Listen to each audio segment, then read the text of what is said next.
O pokrajinah in referendumu, komentar dneva Franc Pukšič. Pozdravljeni. Zakaj mora Slovenija dobiti pokrajine? Spomnite se, leta 1994 so poslanci v slovenskem parlamentu ustanovili občine in prekinili dolgoletno tradicijo kardeljanskih komun.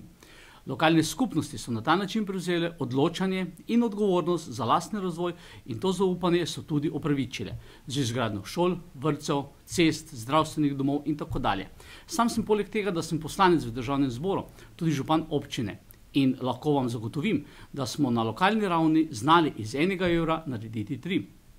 Če pa želimo enakomernejši razvoj tudi na gospodarskem področju in na regionalni infrastrukturi, pa moramo narediti korak naprej. To je ustanovitev pokrajin. Skrajni čas je, da po 14 letih pokrajine končno dobimo.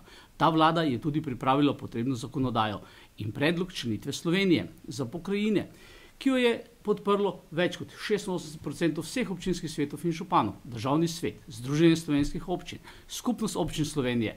Žal pa tega projekta ni podprla opozicija. Vladna koalicija se je prav zaradi tega odločila, da 22. julija izvede referendum, ki bo jasno pokazal, kako je bila opozicija v zmoti. S tem pa bo državnemu zboru v mesecu juliju pred parlamentarnimi volitvami ponujena možnost za popravni izpit.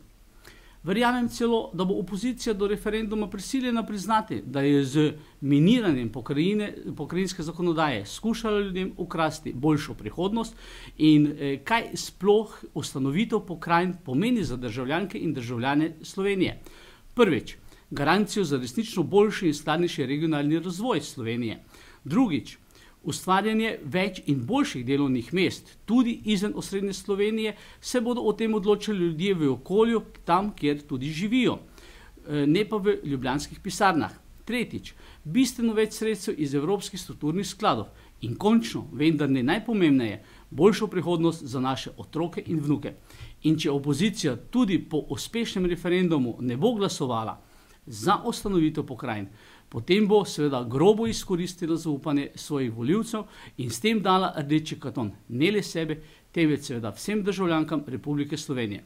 V tem primeru pa bomo lahko govorili tudi o pojavu kolateralne škode neodgovornega početja opozicije.